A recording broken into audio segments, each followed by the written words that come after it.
This is the Philanthropy Show, connecting and inspiring philanthropy. Welcome to the Philanthropy Show. I am your host, Luann Saraga Walters. Take a walk with me into the future. We are visiting nonprofit ABC. We know that there's a staff meeting going on, so we slide through the conference room wall and we see them huddled around a table. 5 of them range in age in their 20s to 30s, maybe early 40s.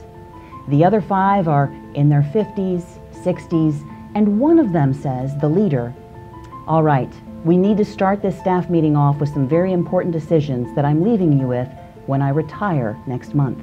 Immediately, the 40-year-old says, "Yes, we need to find a new board member. Actually, we need several because half of our board have now retired." One of the 20-somethings says, "Well, if we can, please make them website savvy, or perhaps we could have an online donation button put in, or take part in that Give Day challenge." This show is about generations. What we're talking about today are the different skill sets that we need to make in the nonprofit sector in order to meet the coming change. Now, I took us into a walk that was not 20 years or even 15 years into the future, but 5 years from now, in the year 2020, it is estimated that 51% of the workforce will be millennials. Joining me today, we have a robust panel of some very educated and experienced folks who can talk to that specifically and help us get on track. I'm going to start to my right. Bevan Rogel is the president and founder of Encore Tampa Bay. Very passionate about connecting boomers to their Encore careers, and I love your perspective, her energy, her enthusiasm, and your drive to make this happen. Every time I talk to her, and you're going to hear it today, she is just very spontaneously combustible about the subject, I would say. Yeah, it's wonderful. We have Susie Bowie next to her, Vice President of Philanthropic Education and Marketing at the Community Foundation of Sarasota County. And under her compassionate guidance for the past 3 years, Sarasota County has come in, well, and last year you were #1 in the country for the Giving Challenge, bringing in over $3 million with online donations. Fantastic. She also has a great aspect and viewpoint on how the generations can come together and work effective and what some of those challenges might be. And last but not least, to her right is Michele Norris, who is the founder and owner of Navigen Leadership, extremely knowledgeable, passionate, and compassionate, as I've told you before, in helping companies and individuals understand the generational differences and what we need to do now to prepare. Thank you 3 for joining us today on the Philanthropy Show. Such a pleasure. I want to start, Michele, in getting down into the basics. Now, I brought in one of the statistics of the year 2020, 51% of the millennials. First off, the millennials, what are we talking about for an age range when we say millennials? Let's define the generations that we're talking about first. Sure. So the millennials, in the work that I do, and everybody looks at it a little differently, but the work that I do is 1979 to 1997 are millennials. Okay. So, and Gen X is sorry about that, is 65 to 78. And that would be my generation. Who else here? Anybody? Susie? Okay. Yes, and we are in the boomers, which is 46 to 64. Okay. I'm a Gen X, and you're a Gen X. Okay. So the work that I do really, one of the big things is the demographics, and one of the reasons that this is a absolute change in the workplace is because of those demographics. And as we move from 51% boomers to 51% millennials in a 15-year period. Wow, that's Gen a shift. X stays about 20, 21, 23% the whole time. I'm bookended. I said earlier, I'm bookended by the boomers and the millennials. We are, Susie. We have We're just each other. We do. That's right. But we make up a slim percentage of that workforce. But a very important part. And the work that I do doesn't really concentrate so much as the differences, but the strengths. Navigen stands for? Navigating generations. Awesome. That work, yes. And you help corporations and nonprofits do just that. Absolutely. Which is, I think that's so important, and I want to get to Susie and Bevan as well, but I think it's so important to look at that because I think a lot of times in the nonprofit sector, we're so busy wearing the multiple hats, that we have, and I put myself in that from previous positions, that all of a sudden something happens, like a generational shift, and we go, when did this happen? Where did it come from? So the point of today's show is to kind of talk about those. What are some challenges and what are some real life things that we can put into place right now? Let's pop over to Bevan real quick, and I want to talk about Encore Tampa Bay. Tell me, in general, what is that and how you got involved with it? I could tell you a lot, but I have to keep it short. But Encore Tampa Bay is an organization that is committed to helping older adults to find and discover their passion and purpose and to connect to whatever that is. I am also working actively with community leaders across all different sectors, really around the idea and the notion of what happens when the largest generation in history, soon to be millennials, is the largest. But right now the boomers are... The boomers, 79 million strong. Wow. And so what I really want to back up and talk about what this Encore movement is about, because I am living proof, because I am an Encore career story. 3.5 years ago, I had 35 years of experience in organization development. I became an empty nester, which was a huge hole for me. And all of a sudden, there was this shift that happened for me, and I thought, I need to do something that means something to me. I felt like I was asleep at the wheel doing what I had always done. You wanted to find your passion. And I wanted to find my passion and purpose. And so I looked all around. I'm like, where do I find that? And how do I do that? Michele and I were doing the wandering and wondering together during that phase of our lives, but stumbled upon a book written by Mark Freeman, who's the founder of Encore and the thought leader of the Encore movement, which is what's going on in America today. And in that book, it was called Encore, Finding Work That Matters in the Second Half of Life. And it turns out he's done a lot of research, and that I wasn't alone in this, and that I wasn't the only one who said, I need to just get off my gerbil wheel and pay attention to what my passion and purpose is. What Mark is leading to is that those people want to do something to give back. They want to do something that has meaning and purpose for them. It may be continued income, it may not be. So it's a very exciting opportunity. And when I finally read that book and realized this is my passion and my path, I globbed onto that and read 1 million books, connected with Encore. I'm now an Encore Innovation Fellow. I'm an Encore leader, creating a model and a framework that will be used across the country. And you're really developing that right here in Tampa Bay. I am. That's beautiful. We're making it up as we go along, but there's a lot of good research and a lot of communities that are out there. So we really are building an Encore community. And we're doing that with leaders. And why I'm excited to be on this show is that this whole opportunity for this boomer generation to give back and get involved and engage using their talent and skills to strengthen our nonprofits and our community. And you know what's fascinating too is we tend to put generations into little peg holes of where we think they fit, and yet Susie Bowie is a prime example of somebody who is a Gen Xer, who is using millennial technology and yet is vastly partaking every day in relationships with boomers, being at the Community Foundation. So tell me a little bit about your position as the vice president and what you've seen from, I guess you've got a mixture going on here. I have a lot going on there, but a lot of really exciting things. So I get to be at the center of what are nonprofits doing and how can they be effective?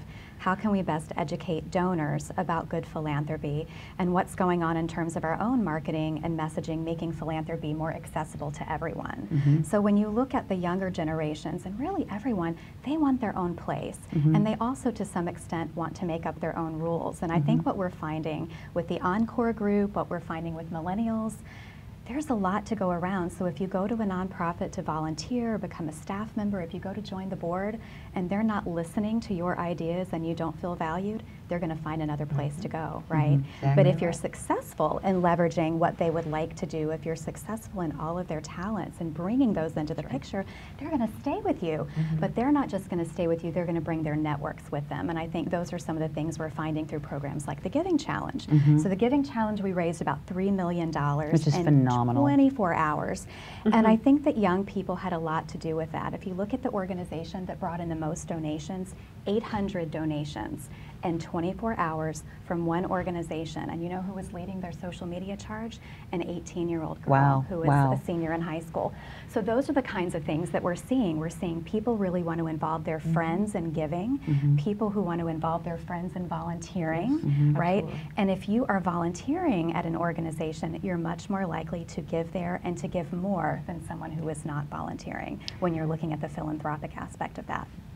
And sometimes we joke and say, you know, I don't know how to use my iPhone, or how do I find this on my iPad? I need to go out and get a teenager or ask somebody's son or daughter how to do it. But the reality is, you know, you grew up in a different era that required, you had different responsibilities as a young adult. I had different responsibilities. And then now we have the technology that is so vapid and available to a 2-year-old who can swipe across and look at pictures on his mom's iPhone. I mean, that's crazy.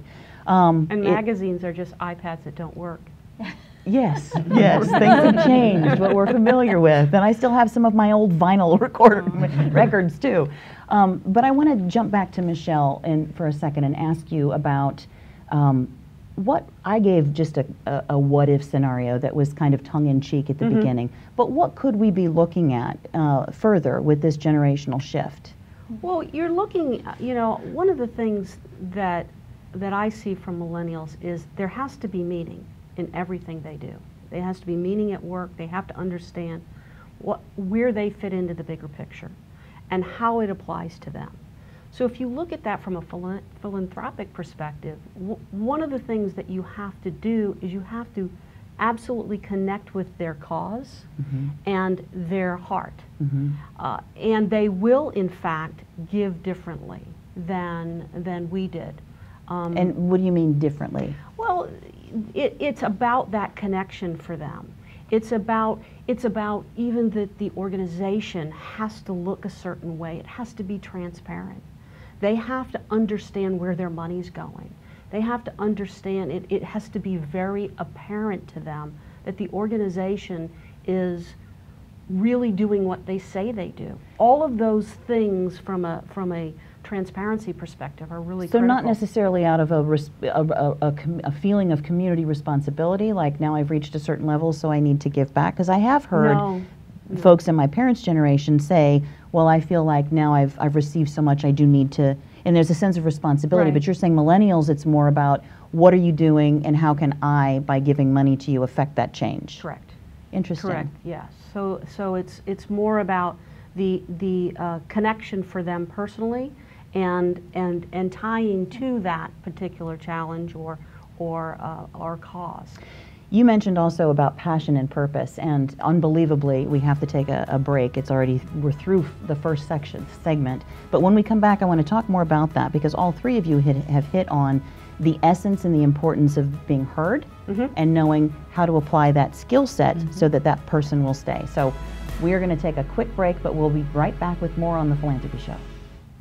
This show sponsored in part by My Paper Pusher. Consider it done. Follow The Philanthropy Show on Facebook for behind-the-scenes action, polls, and commentary. The Philanthropy Show is on demand every Monday at 4 p.m. Eastern Standard Time at both thephilanthropyshow.com and YouTube/WatchMVVP-TV. Welcome back to The Philanthropy Show. We're talking today about the generations and how it is so vital right now that we tie in all the skill sets, the passions of each generation to really meet the changing demand. Society is changing, and with that our workforce is changing, and with that we as the nonprofit sector need to change. We talked a little bit before we went into the break about, and each of you said this, that there is really a requirement for a nonprofit, for a nonprofit's board to really understand whomever it is, whether it's a boomer, a Gen Xer, or a millennial, what their purpose is, how they can feel heard. Let's talk a little bit more about that. And Susie, I want to go to you, because you had mentioned an aspect about younger people wanting to become board members as well, which we're going to have to do, let's face it. we're used to having older boards, but we need to start developing some younger board members. That's right. So in Sarasota in particular, you know, we have an older demographic there, and there are so many boards that realize they need to start bringing on younger people. And so they may contact the Community Foundation and say, hey, do you know of any young leaders that you can recommend for our board? And sure, we're able to do that, but many times what happens is a young leader may join the board, but there are no changes in the way the board conducts its business. So for example, a millennial may not be interested in joining a board where all they do is sit there for an hour and a half and listen to committee reports. What's a much more effective way of engaging a millennial, or really anyone on the board, is to have a nice consent agenda where real issues are discussed, they're brought to the board table, and then people can offer their own expertise, walk away, form task forces, and then come back with their recommendations for how the organization can be changed for the better. So they're really looking for that sort of engagement. We have an organization in Sarasota called Community Youth Development, and they actually put high school students on boards. They were very effective advocating at the statewide level so that you could actually vote on board issues if you were under 18. And I'm proud to say that at the Community Foundation of Sarasota County, we have some of the star students that have served on our boards throughout the year. So one of the things we really look at is not just what can we teach them about governance, but what can they teach us. And Ooh, I think I like that you said that. I think critical. that's vital, because I think we do tend to look at that, especially, you know, following the stereotypes of the generations. We tend to look at the younger generation and say, well, let's groom them to how we want them to behave, as opposed to what skill set. And Michelle's like, no. How does that apply as well with the Encore generation? Because you know, there's also the stereotype of, well, they've got this experience or they've got a lot of money, so either one of those we want to abide by. But you're talking about in addition to those, the passion, finding a meaning in what you're doing. It's that, Luann, and it's also really, in all generations, it really requires an innovation and a shift in how nonprofits view each of these generations. How can they really leverage that talent, knowing that this is their passion and purpose, but I come to this wanting to do it my way. And so part of the shift and what we are going to be doing with Encore Tampa Bay is working with nonprofits, really educating them what these generations are all about. And if they understand where they're coming from, you don't think they're from Mars anymore. You understand that this is happening because of this. So part of what the Encore, the National Encore, and what we're doing as well in Encore Tampa Bay is really working with nonprofits to say, you know, if we want younger board members, here's why, and here's what they can contribute. Here's what I need to shift in terms of how I look at that. So, you know, boomers want to come in. They've been in charge of marketing and HR, so they don't want to come in and stuff goodie bags. They want to come in and use, if I'm a marketing executive, I could help you come up with a great marketing plan. We might bring in a millennial to help us with the social media campaign for that, but that's a whole different way for nonprofits to work. So I think that's that other part of not just But what I'm hearing you say too is that you're really being open to listening to what people have to offer and what they want to do. We have 10 years. We have 10 years till millennials are 75% of the workforce. 75%. In 10 years. In so 2025. We have a 10-year transition plan to take advantage of what boomers can offer, what Gen X can do, and the shift that has to take place from a leadership perspective. And if you think about from a leadership perspective of all these organizations, all these nonprofits, and the fact that there aren't enough Gen Xers to take advantage of that leadership, you absolutely better get these millennials on board right now on their boards so that that leadership transition can take place. We've got 10 years. It's only 10 years. That's right. And you're saying, remind me again what the number was of Gen Xers, 20-something%. If you look at the whole data flow, you know, via a chart, it's flatlined. 21, 23, 22. They're consistent population just because there's just not enough of you guys. Sorry. Which is funny because I feel like I'm right in the middle. You know, we are really right in the middle. I mean, I love magazines and I also love my new iPad and how it works together. And it's just, that's right. It's a delicate balance. How do you apply that? How do you apply that from a nonprofit standpoint? Well, if you're talking about technology, I do want to make sure that we kind of talk about there's some things that we imagine, right? So many of our senior donors at the Community Foundation are on Facebook. Many of them are participating in the Giving Challenge and giving online. So I do think that there's an important distinction there. So although younger people are much more likely to involve their whole network and getting everyone on board and helping to raise money and awareness for causes, I do think there are many, many older people who are at home using Facebook because they can see their grandkids on Facebook. That's how they make connections and keep them going. So that is an interesting, I think, misperception about technology. You know, continuing to go on. That gap is really shrinking. I believe that the technology gap is shrinking. Fascinating. I've even heard that some of the younger generation is getting off of Facebook because they're finding their mothers and grandmothers there, and they want to be on to the next new thing. Which is something that, what is that, Snapchat that offers 10 seconds? You have 10 seconds to see, oh my gosh. Now that's more millennial than my Gen Xer can do. They don't want to play in the Facebook world at all. Well, let's talk about what are some parameters that we can actually look at that might be some steps. Like so Bevan, when you talk about working with nonprofits to really incorporate what it is that the baby boomers, the boomers really want to do in their Encore years, how do you talk to a nonprofit about that? Is it about management taking the time to listen, individual? Is it about opening up community conversations? What does that look like? Yes and yes. Okay. I think the first part of what I've been doing for the last year and a half, I've been doing this for almost 2 years now, is laying the foundation, just raising the awareness. Just, people kind of know that things are different, but they don't really understand why, and they don't understand what it is. So it's that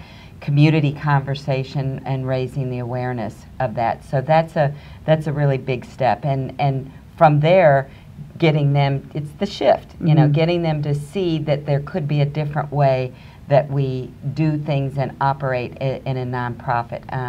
The second piece of what we're doing is providing some programs and tools here at the Nonprofit Leadership Center. We are going to be offering a program called Capture the Energy of 50 Plus. Oh, that's excellent. So it's a great 2-day program that really helps, starting with what is this generation all about? This is for nonprofits? For nonprofits. About the 50 plus. Exactly. Excellent. And the Community Foundation of Tampa Bay is my host as a fellow, and Emily Benham, the CEO of the Nonprofit Leadership Center, is on my steering committee, and we're very committed to really focus on this area of how do we work with nonprofits and helping them make that shift, leveraging that talent to their advantage. That's fabulous. How do you do that around something as big as the Giving Challenge? Are you able to kind of pull all these sectors together?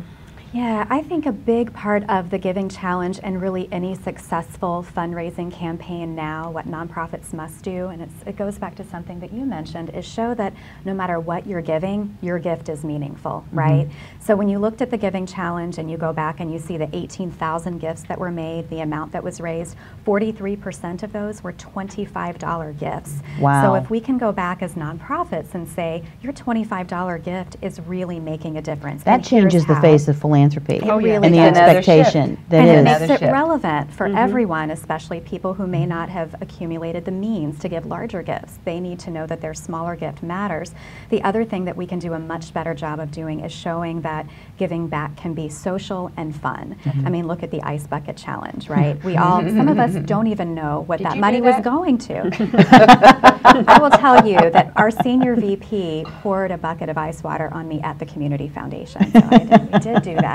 But if you look at that, it was social and it was fun. Now the real goal is how do we get those people continue to come back and give after the fact, and that's the real challenge afterwards. But we've got to make philanthropy, very accessible to everyone, and then we have to engage them after they make that first gift. Michele, from an organization standpoint, what can they do now to try to prepare themselves for what we obviously know is a necessary and eventful The very shift? first thing is education. Education about not the differences but the strengths of each of the generations and how we best work together, and we create that dialogue, shared dialogue that says, okay, now I get, now I understand what it is you need and the lens in which you're looking at this through. once that happens, then that changes the opportunities and what is really available and possibilities for an organization. Because now, as you realize, wow, a $25 gift to this humongous network that this generation has available to them does change the face of philanthropy. How can we leverage that? And how can we just take advantage of things that we never thought about before? And so it's dialogue. It starts with dialogue, but it really, you have to have the education around, what do you bring, and how do I best utilize that and make it and understand and communicate. And as with everything, that kind of education, that kind of knowledge helps take away the fear of what is the cloud? What is the, is my money going to disappear? Can we really rely on this new technology? I had the experience with Tommy, he doesn't even remember saying this, but I was asking him something. He's one of our video freelancers, and Lex too, yay, love you too, our seniors from USF St. Pete. But I was asking him about storage with Google Drive, because that's what I use for media, and I said, I think I'm just going to transfer everything over there, but then I also have Gmail, email, and so should I put everything in one bucket? And he just looked at me and very innocently and innocuously said, oh, I don't think Google's going anywhere. And I thought, you know what? I should have faith in that, because that's true. It's not. And I'm coming from, what if it goes away? I'm going to lose everything. But the reality is, they're growing up knowing, are you kidding? Look at this. This is great. It's been here as long as we have. It's going to be here until the next new thing comes on. Who knows? We're going to take another break, but when we come back, it's time for one of my favorite segments that we have with every guest, and thank you for your input. But we're going to talk about truth or care, which is the heart of philanthropy, and why we have the Philanthropy Show. So we're going to take a short break, and we'll be right back. And now a word from our studio sponsor. At the Nonprofit Leadership Center of Tampa Bay, this spring we are here to help you refresh your personal and professional skills. We have classes for all skill levels for employees and volunteers and board members of nonprofits. At the Nonprofit Leadership Center, we are here to help you educate, empower, and connect. Wow, welcome back to the Philanthropy Show. Hard to believe that we are wrapping up our conversation today about the generations and how we need to really utilize these strengths for the upcoming shift. Thank you, three, for doing such a marvelous job. I'm going to take it a little bit more personal now. We've been talking about a common issue, but I want to go into this segment that we call Truth or Care, which is really an opportunity to discuss why philanthropy is important, as I know it is, to each of you. And that can be an example, a story that may have impacted or transformed your life, or just something that you really believe is the essence of life, purpose, etc. So I like to do my little fickle finger of fate unless somebody has a... I'll go first. Okay, good. For me, the journey I've been on with Encore has been amazing. And one of the really cool things that National Encore does is a thing called the Purpose Prize. They send this out to the universe and say, who are people over 60 who've left their profession of what they were to do something meaningful and impactful in their life to make a difference. I have to tell you, it is incredible. And by the way, the 5 winners get $100,000 each. So it's a great motivation, but it's the power of the story. And I've had the opportunity for the last 2 years to actually meet the Purpose Prize winners. So for me, the inspiration and the truth is seeing people who have taken their lives and made the shift to do something incredible impact. David Campbell, talk about impact philanthropy, top IT guy out of New York City, looked at what was going on with the tsunami, the earthquakes, everything else. He decided to take matters into his own hand. He's got an organization called Helping Hands. He has now helped over 120,000 people in different disaster situations with his own team of people. And the crowds of boomers who join him for free to help, whether it be Katrina, all of the different areas. So to me, the inspiration of this is look at what we can do if we engage this generation and how they can solve the problems of our society. It's really about empowerment. It is. And I love this. Every time I talk to Bevan, she gets I love that. That's your passion. That's just wonderful. We'll go this way then, Susie. So for me, I mean, I guess one reason the Community Foundation is the right space for me in philanthropy, I've had a hard time making up my mind because I care about everything, you know, animals, the environment. I care about education, children, veterans, seniors, and at the Community Foundation, I have been so blessed to interact with nonprofits that serve all of those different mission focuses and with donors that care about all of those different things. So it's really the right space for me. One thing I'll share with you on a personal note is I have a really big heart for small grassroots organizations that are making a big difference. And these are the organizations that know they have to step up to the plate. They have to provide the same sort of transparency, the same sort of results-based focus as the larger organizations, and they do it. So before we launched the first Giving Challenge and the Giving Partner, I knew nothing about a small organization named Fairy Tale Endings. They came forward, they created a profile which takes many, many hours of time to share their leadership, their financials, their impact. This is an organization that helps pets and people who can't pay for emergency veterinary care for their pets. So it's a different sort of mission. They've done all the work we've asked them to do. They've worked on a strategic plan, even though it's simple. They have their fundraising and communications plan, and they really empower their supporters to raise money for them and things like the Giving Challenge. So I get to see them be very successful because they're open to partnering with the other animal welfare organizations. They do all the things that we share are really good and smart steps for organizations. So I found that I've learned a lot from them, and those are the kinds of things that keep me moving forward and really excited to work in philanthropy. That's cool. They're great at sharing stories too. You never will go on their Facebook page and see, you know, the woes of the power of the story. The power of the story. You get energized from their enthusiasm. You absolutely do. So I use them as an example all the time, and it makes me very proud to work with them and to learn from them. And by the way, it's a Generation X that's leading that organization. So power to the people. Look at that. That's a 20%. That's a 20%er. Michele, what is your heart's definition? My heart's definition, you know, I'm a boomer, so my obligation is to give back, right? To pay it forward. I received a scholarship when I went to school, and so that was, you know, critical that I become involved and pay that forward. But really, for me, it ended up being very selfish because. I found a Gandhi quote recently, which is, if you want to find yourself, lose yourself in the service to others.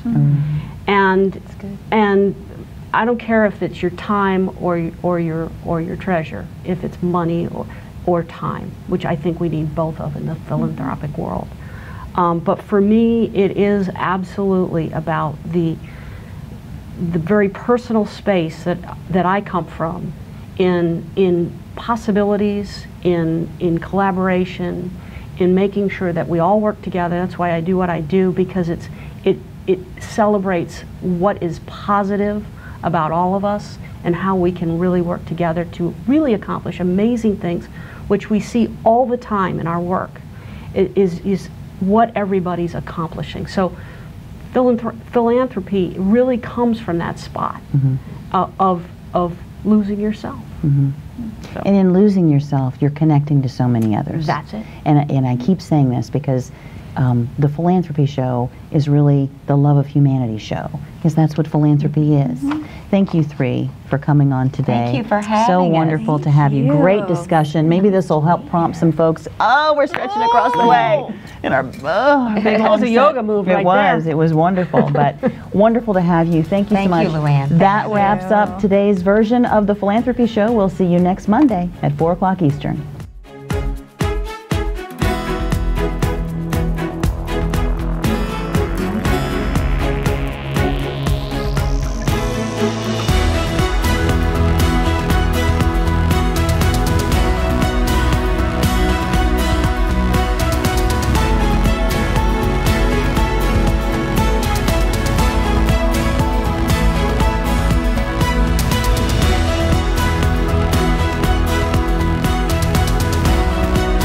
Do you have an idea for the Philanthropy Show?